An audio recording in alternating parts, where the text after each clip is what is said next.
Hola, ¿qué tal? Soy Mayra Almanza, tu psicóloga online, súper lista ya para tener una sesión más de nuestras charlas en vivo. Veme escribiendo, por favor, cómo se ve y cómo se escucha para poder iniciar con el tema de hoy, que es un tema muy delicado, como a varios de los que hemos tratado. Que mi intención, obviamente, es hacer conciencia, lo sabes, y pues hoy con mayor razón, al hablar de este tema tan delicado, busco darte herramientas para que podamos juntos, ¿verdad?, prevenir el abuso sexual infantil, que lo podamos detectar o incluso si hay alguna persona que haya pasado por una circunstancia como estas en su infancia, pues ver pautas de solución. ¿Sí? Te agradezco que ya estés aquí conmigo y te pido por favor, Sote, que me pongas y escríbeme de dónde me estás sintonizando para pues ponerme en contacto mandándote saluditos, como por ejemplo Mara Agüed, que ya está aquí súper lista. Gracias, Mara, por estar conectada.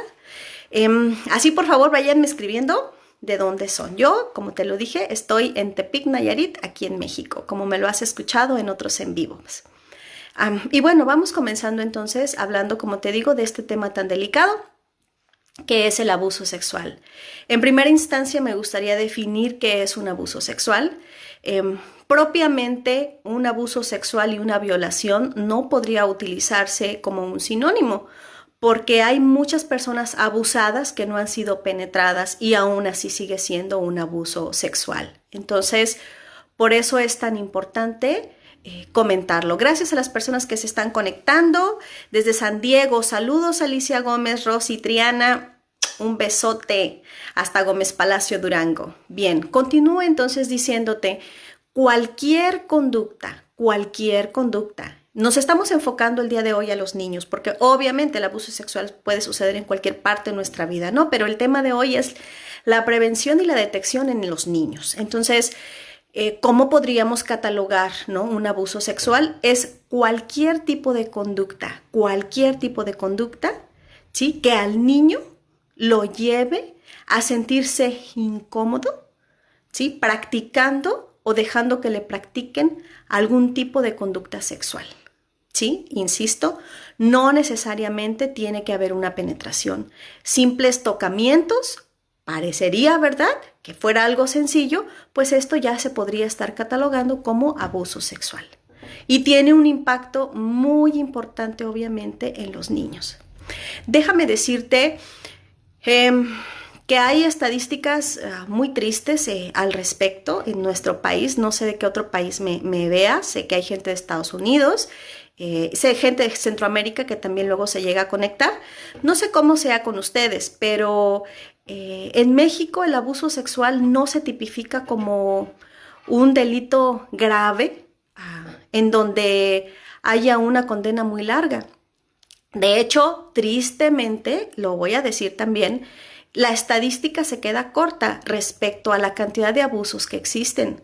Son muy pocos los abusos que se denuncian ante las autoridades y todavía de esos delitos que se lleguen a denunciar, los que se persigan y los que se condenen. Vi una estadística muy triste al respecto, ya te estaré compartiendo el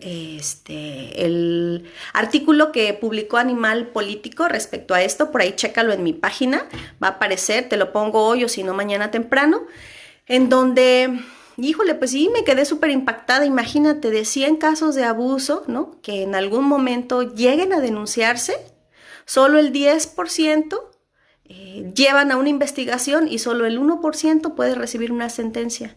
Entonces, desde ahí te estoy diciendo que esta es una situación que no, aparte de que no se comparte demasiado con las autoridades, pues tampoco se persigue cuando ya están llevándose los procesos. Esto no significa que no haya justicia para nadie, pero sí hay que reconocer que por lo menos en nuestro país es un ambiente muy delicado, muy desgastante para la víctima y que cabe la posibilidad de que no pueda haber justicia. Entonces, Por eso mi intención, mejor prevenir que pasar como una situación, que pasar por una situación como esta, ¿sí? Y nosotros podemos hacer algo al respecto, podemos informar, ¿sí? Podemos hacer alguna charla en nuestra casa, con nuestros seres queridos, con nuestros hijos, con nuestras amistades, buscando, pues, insisto, la conciencia al respecto.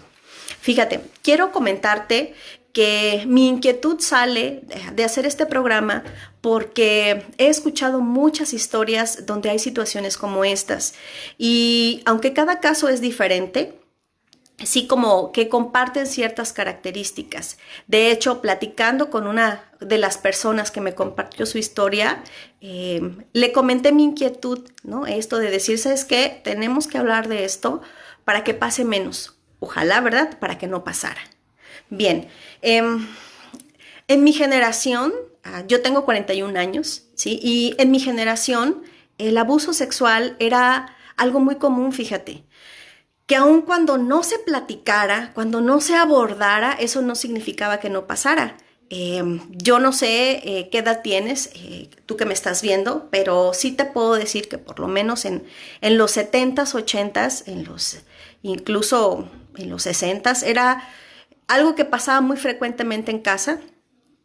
En ocasiones, los hermanos adultos hacia los hermanos o las hermanas más pequeñas, en algún punto llegaban a tocar, ¿no? O a tener alguna conducta sexual inadaptada de acuerdo a su edad.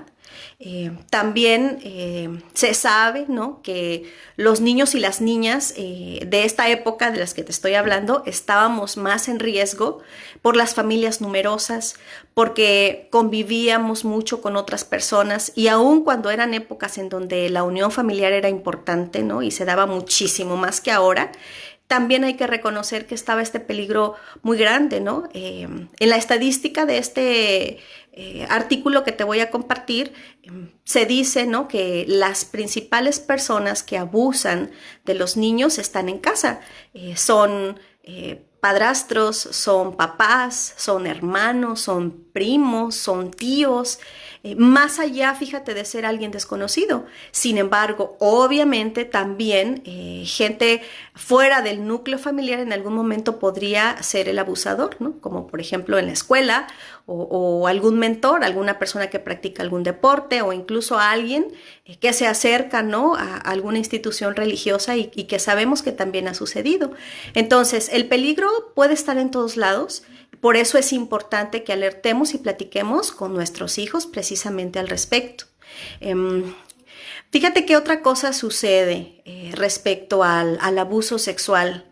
No se habla, ¿sí? En esta generación de la que te estoy compartiendo, que te digo que 80s, 70s, no se hablaba el abuso, no se decía, ¿sabes qué me hicieron? ¿Sabes qué está pasando? Y podríamos pensar que eso ya cambió porque ahora hay mucha información, porque estamos más alerta, pero tristemente te puedo decir que no es así, ¿sí? Sigue siendo algo que se oculta, sigue siendo algo que cuesta mucho trabajo decir y precisamente por eso el día de hoy es que estoy hablando contigo sobre esto.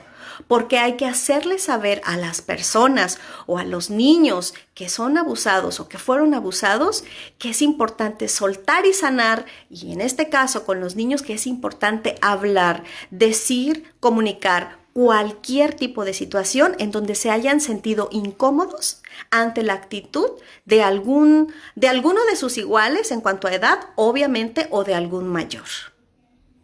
¿Sí? Pero ¿por qué no se habla? Dime tú, ¿por qué no se dirá? ¿Por qué una persona que es abusada o un niño que es abusado, por qué no lo expresa? ¿Qué dices? ¿Cuál es tu hipótesis al respecto? ¿Sí? Mientras me contestas esta pregunta, ¿qué te parece si voy checando quién más está conectado por aquí? ¿Ok? Saludos desde Seattle, ¿qué tal, Olga? Gracias por estar aquí. María de California, Jacobo, ¿qué tal? Me da mucho gusto verte por este rumbo. Carito, qué bueno que ya estás conectada. Omar, saludos hasta Tuxpan. Efectivamente, creo que también es un muy buen tema, Omar. Muchas gracias. Te preguntaba entonces, ¿por qué será que no se dice? ¿Sí? ¿Por qué será que un niño abusado en la mayoría de los casos no tiene la confianza para acercarse y expresarlo? Y fíjate, en esta estadística de la que te hablo, tristemente pueden pasar hasta 20 años para que alguien que ha sido abusado se atreva a hablar. 20 años después. Esto a mí me sacudió muchísimo cuando lo escuché. O sea, 20 años después ya pasaron muchas cosas. 20 años después, esta personita, ¿sí? Ya se quedó con estas huellas. ¿Y cuáles pueden ser estas consecuencias de un abuso? Ya lo hablaremos un poquito más adelante. Por lo pronto, imagínate a qué nivel está entonces un evento como estos. Insisto, que no se habla. Y te preguntaba, ¿pero por qué no se habla? ¿Por qué la gente que es abusada no lo dice? Fíjate, en primera instancia, por culpa, ¿sí? Obviamente voy a mencionar varias situaciones, ¿ok? La primera que quiero mencionar es esto, por culpa. Las personitas se sienten culpables, los niños o las niñas se sienten culpables, los adolescentes se sienten culpables, creen que hicieron algo malo o que ellos lo pudieron haber provocado sin darse cuenta o sin querer, ¿sí? También se callan por vergüenza, ¿ok? Porque piensan que los van a juzgar al momento en el que ellos lo platiquen. Y entonces, ¿sí? Entonces creen obviamente, pues que les van a echar la culpa, como te decía, o sienten esta vergüenza por confesar algo que de verdad es incómodo para ellos. Una razón más por la que no lo hablan es por miedo, ¿sí? En muchas ocasiones, las personas que abusan saben perfectamente cómo manipular y precisamente por eso hay que informar a nuestros hijos. Dentro de los relatos que he escuchado es que si no te lo hago a ti, se lo voy a hacer a tu hermanita, que está más chiquita, ¿sí? Otra es, si tú le dices algo a tu mamá, nadie te va a creer, porque yo voy a decir que no y voy a decir que estás loco o que estás loca, que cómo crees, ¿sí? Otra amenaza muy frecuente es, voy a matar a tu mamá o voy a matar a tu papá o le voy a hacer daño a tu hermano si tú dices algo o te voy a hacer algo peor. Entonces, en muchas ocasiones, no solo es la vergüenza en este caso y la culpa, sino también es el miedo. Y recuerda que un niño, ¿sí? Y por ejemplo, te hablo de alguien de 4 años. Un niño de 4 años todavía no tiene esta capacidad de darse cuenta que solo es una amenaza, ¿ok? Y que no va a ser algo que vayan a concretar. Por eso es importante que lo hablemos. Hay que hacerle saber a ese niño que cualquier amenaza es simplemente eso y que no va a pasar nada, que se deben acercar con nosotros a decirnos cuando alguien les haya hecho algo con lo que se hayan sentido incómodos, obviamente, y sobre todo cuando los hayan amenazado de esa forma. Más adelante te iré dando pautas respecto a cómo platicarlo con tus hijos. Quédate conmigo, por favor, y ve compartiendo este programa con aquellas personas, sí, que consideras que necesitan verlo. Y no porque esté pasando, sino porque estamos haciendo un trabajo de prevención. ¿Ok? La comunicación y la relación entre padres y hijos, Omar, efectivamente, esto es muy importante. Justo es de lo que estamos hablando. Si trabajamos la relación con nuestros hijos, va a haber más probabilidades de que ellos se atrevan a decirnos algo. Y aún así, existe la estadística hablando, ¿sí?, respecto a que es muy difícil. Por eso tenemos que informarnos y romper esta barrera. Fíjate, ¿qué más sucede? ¿Ok? ¿Cuáles son los efectos? ¿Qué pasa en una persona que ha sido abusada? Hablando de la infancia, ¿ok? ¿Qué pasa en un niño o en una niña que han sido abusados? Dentro de las posibilidades existe esta. ¿Qué cosa? Que ese niño o esa niña va viendo el sexo como algo malo, como algo incómodo, ¿sí? Como algo en donde lo someten, y obviamente esto no tiene absolutamente nada que ver con el placer. Lógico, ¿verdad? Pero tristemente, cuando este niño va creciendo y después es un joven, por ejemplo, o eres una adulta, ¿ok? Esa sensación, en PNL decimos esa impronta, es decir, esa impresión de algo externo que viviste, se quedó conectado con algo desagradable. Y entonces hay muchas mujeres que no viven a plenitud su sexualidad porque muy seguido se recuerdan el abuso cuando están con sus parejas, aun cuando hayan pasado años de esta situación vivida. Entonces, por eso es importante precisamente trabajar cuando nos damos cuenta que una situación como esa nos ha limitado. ¿Ok? ¿Qué más sucede? Es muy probable que una persona que ha sido abusada, un niño que fue abusado, tenga una evaluación sobre sí mismo negativa. Es decir, que crea que es algo malo, que hizo algo malo o que vale menos. Lastima fuertemente su autoestima, una situación vivida de este tamaño, ¿sí? ¿Por qué? Fíjate, porque aun cuando no haya habido penetración, hay probabilidades de que se sienta sucia, de que se sienta que ya no la van a querer, que la van a ver mal cuando los demás se enteren. Y si hubo una penetración, con mayor razón, imagínate, ¿sí? Va a decir, aún en estos tiempos, va a decir, o sea, a mí ya no me van a querer, ¿ok? O yo ya tengo algo malo, ¿sí? Hablando del pasado, como te comentaba, niños que han sido abusados de tiempo atrás, las consecuencias, ¿sí? Las consecuencias dentro de lo esperado podrían ser, hablando de chicas que sienten que su cuerpo ya no es tan valioso como antes, ¿sí?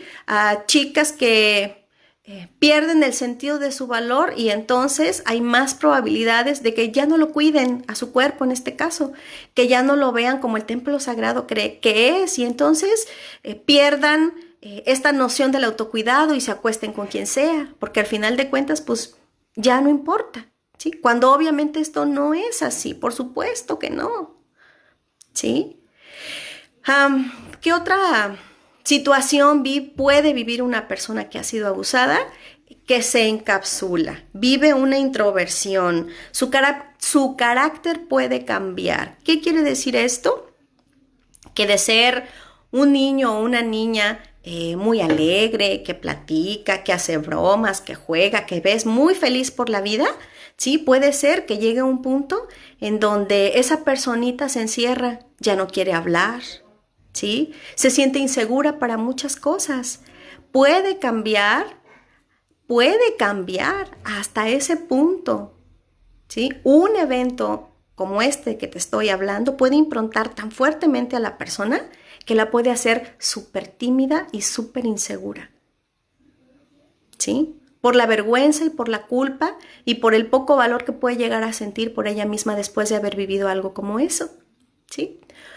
Otra situación que puede vivir es que haya un enojo y una frustración constante, ¿sí? Aun cuando el niño no sepa qué está sucediendo en realidad, puede manifestarse hacia afuera a través de agresividad o puede manifestar su enojo a través de frustración, ¿sí?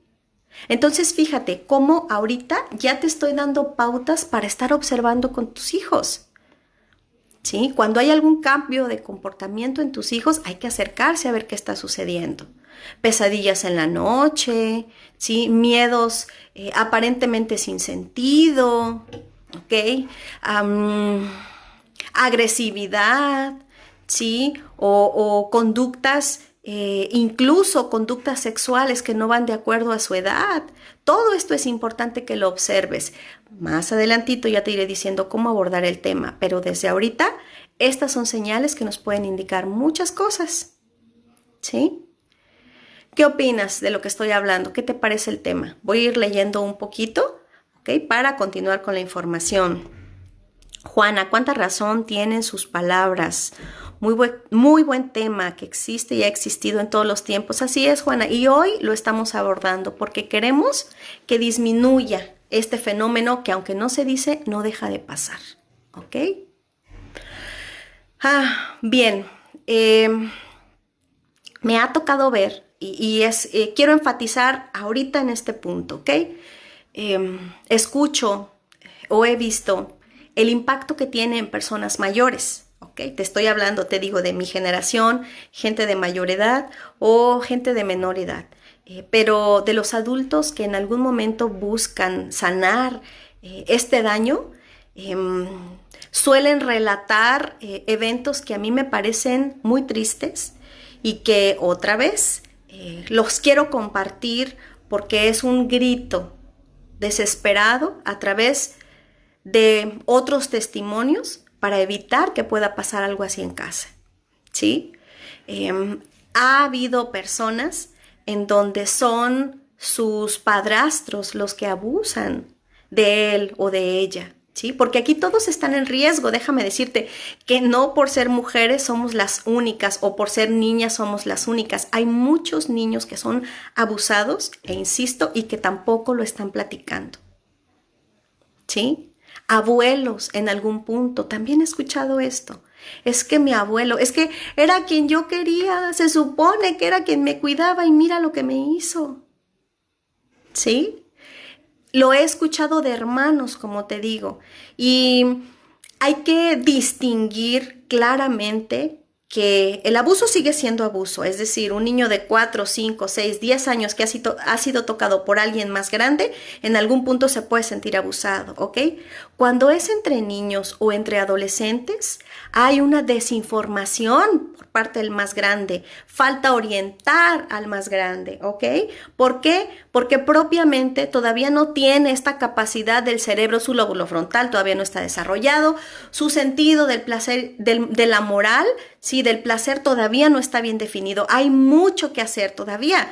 Por eso es importante hablar con nuestros hijos adolescentes sobre evitar tener cualquier tipo de conducta sexual ante un niño más pequeño, por supuesto, ¿verdad?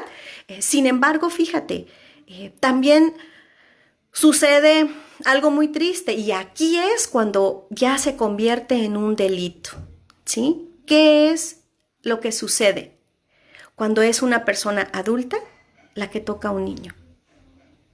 Eso es una conducta inadaptada sexualmente. Eso es un delito. Eso es ser un pederasta, ¿sí? Y si estás viviendo eso, si hay algo dentro de ti que te jala a sentirte, ¿sí?, motivado a tocar a un niño, tienes que buscar ayuda urgentemente porque eso no es normal,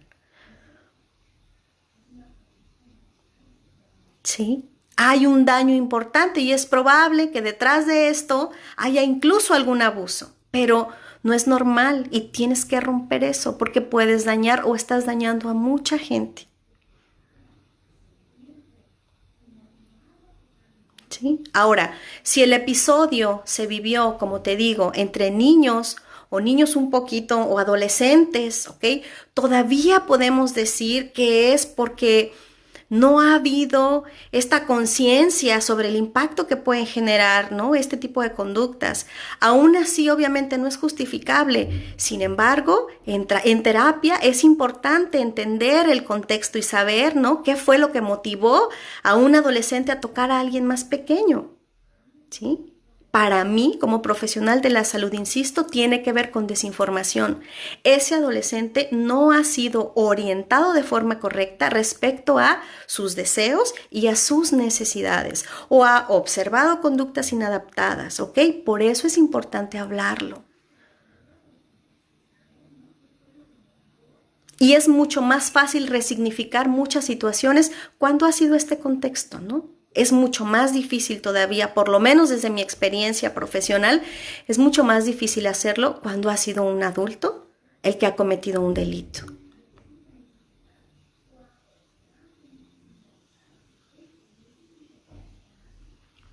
¿Sí? Bien, te sigo comentando entonces. Hay ocasiones que ha pasado, insisto, hablándote de mi generación, hay ocasiones en donde un abuso no se había visto propiamente como un abuso, ¿sí? Y pasó mucho tiempo para que la persona dijera, oh, de veras, mi primo, ¿no?, que era 5 años más grande que yo, abusó de mí. Oh, sí es cierto. El amigo de la casa, ¿no?, que era 10 años más grande que yo, abusó de mí. Porque no se informa. Entonces, cuando la persona se acerca a la terapia y habla sobre esto y resignifica la situación, incluso hay casos en donde puede decir, mira, sucedió, pero entiendo por qué fue y yo quiero perdonar a la persona o quiero acercarme con la persona o quiero entender pues que no tenía como que esta visión de querer fregarme, ¿no? Sino que a lo mejor era precisamente pues una curiosidad, ¿sí? O niños incluso que lo vivían como un juego. De verdad que hay ocasiones que este tipo de experiencias que no se hablan, como te estoy diciendo, se pueden trabajar muy bien en terapia y puedes incluso, ¿no?, cerrar ciclos con ese tipo de personas. Pero hay otras circunstancias y otros casos en donde es perfectamente válido que no te quieras acercar a tu agresor, ¿sí? Incluso porque hayan pasado años y tú no hayas hablado nunca del tema, a lo mejor tu familia ni lo sabe. Pero ¿qué pasa? Cuando esa persona se acerca a ti, tú reaccionas, porque todavía traes esta impronta, porque todavía viene todo esto a tu mente. Y más, como te lo digo, si es un delito. Es decir, que esa persona era, sí, mayor de edad y sabía perfectamente lo que estaba haciendo. Sería muy válido, y lo he hecho en algunos casos, en donde parte de la sanación es poner un límite y es mostrar un rechazo hacia la persona, aunque sea alguien significativo. Porque en ocasiones, te lo dije, pueden ser los abuelos, los hermanos, los tíos e incluso los propios padres, fíjate. Qué triste, pero hay casos así.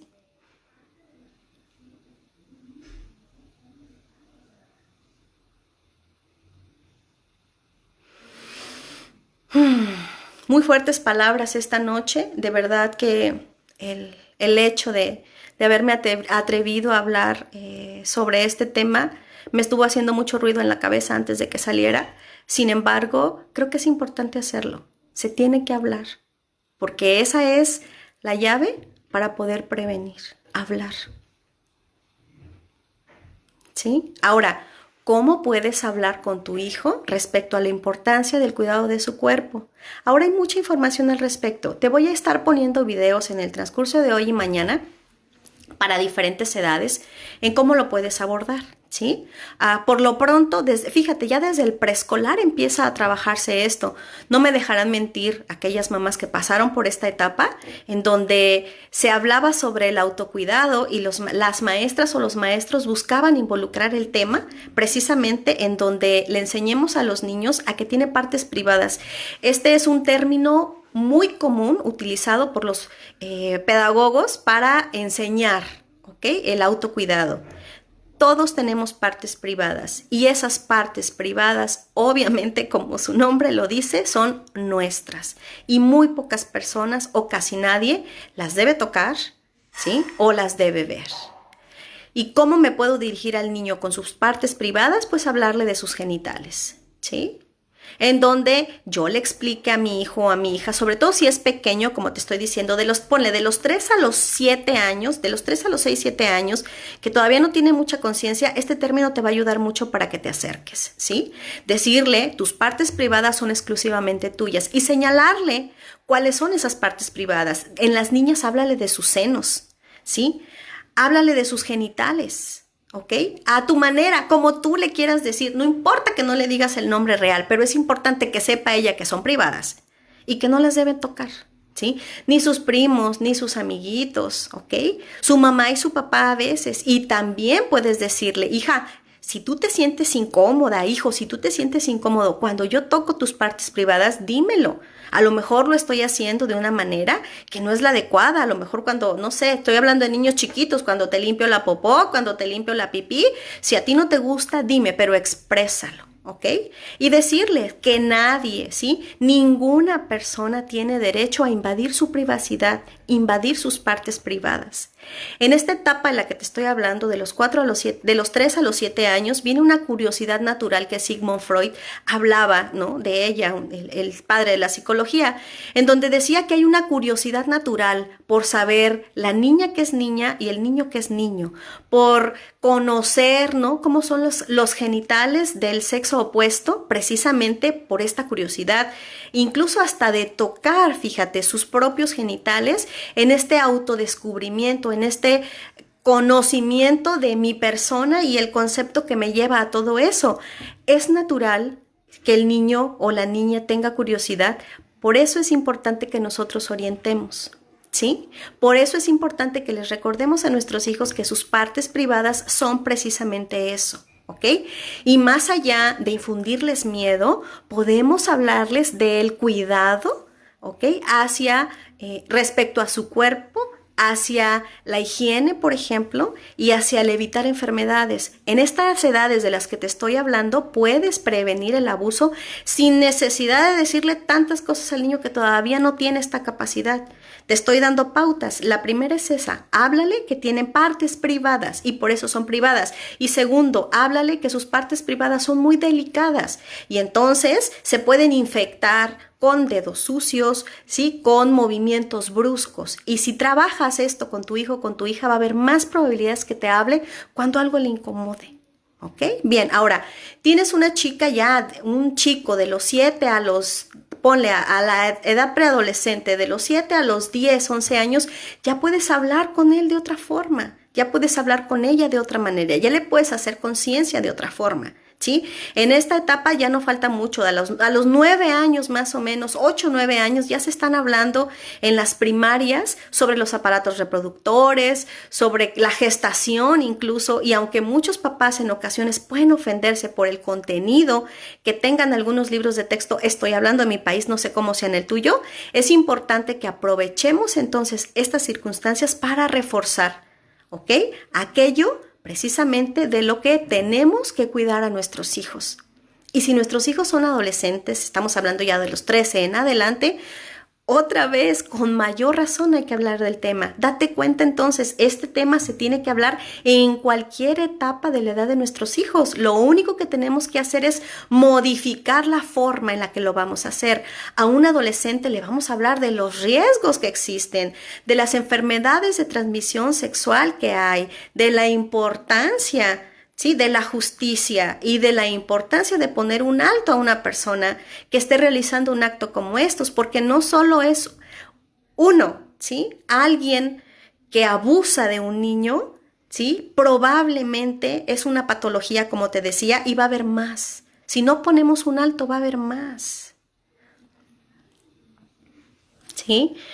Voy a leer el comentario de Juana porque me parece muy importante. Ella me dice que es maestra jubilada y sí se ven los temas del cuidado de su cuerpo, por supuesto. En mis más de 31 años de servicio se apoyó en innumerables casos de abusos, fíjate, difícil, principalmente por la negación y la aceptación que se da de personas cercanas a la familia y los involucrados. Sí, Juana, no me deja mentir. Esto de lo que te estoy hablando existe, está a tu alrededor y es un peligro inminente. Por eso hay que hablarlo, ¿sí? Y por último, déjame decirte, si tú sufriste de algún abuso, es posible dejar todo atrás. Si todavía tengas la edad que tenga, te sigue doliendo, ¿sí? Te sigue taladrando esa imagen o esa sensación, es momento de que la sueltes. Acércate con un profesional de la salud y busca resignificar y soltar tu pasado. No tendrías por qué vivir toda tu vida así. Hay muchas maneras terapéuticas de poder abordar estos temas tan delicados y para eso existimos los profesionales de la salud en este sentido, ¿sí? Para orientar, para ayudar a ir a esas etapas tan difíciles y cambiar la manera de pensar y de sentir al respecto. Y aunque en muchos casos quizá la justicia ya no puede hacer nada porque ya pasaron 10 años, 15 años, 20 años, 5 años, porque este es un delito que prescribe aparte, ¿no? A 5 o 10 años y ya no se puede perseguir, ¿no? Entonces, con mayor razón te digo, cuando ya no se puede vivir una situación como esa, es importante hacer justicia con nosotros y soltarlo. Y me dirás, oye Mayra, pero ¿y si la persona ya no está? O sea, si ya se murió, también se puede hacer un trabajo. Aún así, si te sigue afectando, aquí la parte clave es cómo lo estás viviendo, ¿sí? Si te limita en tu vida cotidiana, si te limita en el disfrute de tu vida sexual, ¿okay? Entonces hay que hacer algo al respecto. Bien, bueno, pues de mi parte creo que es todo. Agradezco mucho, de verdad que te hayas conectado. Te pido, por favor, Sote, que compartas esta información. Sí, dale compartir por ahí al videíto ya que se termine. Si no lo viste todo, pues velo mañana. Si quieres que alguien más lo vea, dile, etiquétale por ahí, porque de verdad es importante. Insisto, nosotros podemos hacer algo al respecto. Y déjame decirte que habrá muchas más probabilidades de éxito para que tu hijo o tu hija se atreva a decirte algo que le incomoda si tienes una buena relación con ellos, ¿sí? En la medida en la que tú hablas con tus hijos, convives en su día a día, les preguntas cómo está, conoces a sus amistades, sabes sus miedos, les reconoces sus aciertos, en la medida en la que fortalezcas esta relación de comunicación abierta, entonces habrá más probabilidades de que te cuente algo, porque te lo estoy diciendo ahorita. Tristemente es algo que sí puede pasar y tristemente es algo que suele callarse, aún en estas generaciones. Por eso hay que trabajarlo, por eso hay que platicarlo y te lo repito, tenga tu hijo la edad que tenga. Desde los 3 años te di pautas, ¿ok? Hasta la adolescencia todavía puedes seguir trabajando con esta información. ¿Ok? Bueno, pues te recuerdo mi nombre, yo soy Mayra Almanza, tu psicóloga online. Me puedes encontrar en el teléfono 311-136-0190, por ahí puedes pedir información si quieres atenderte conmigo. Y Avi de López, saludos desde Guadalajara. Avi, pues mira, ya te estoy mandando un saludote antes de despedirnos. Te mando un abrazo fuerte, fuerte, fuerte, fuerte. Por último, ahora sí, ya para despedirme, déjame decirte esto, ¿sí? El mejor momento para hacer una mejora en tu vida es cuando tú lo decidas. Y ese momento puede ser ya. Nos vemos en el próximo en vivo. Hasta luego.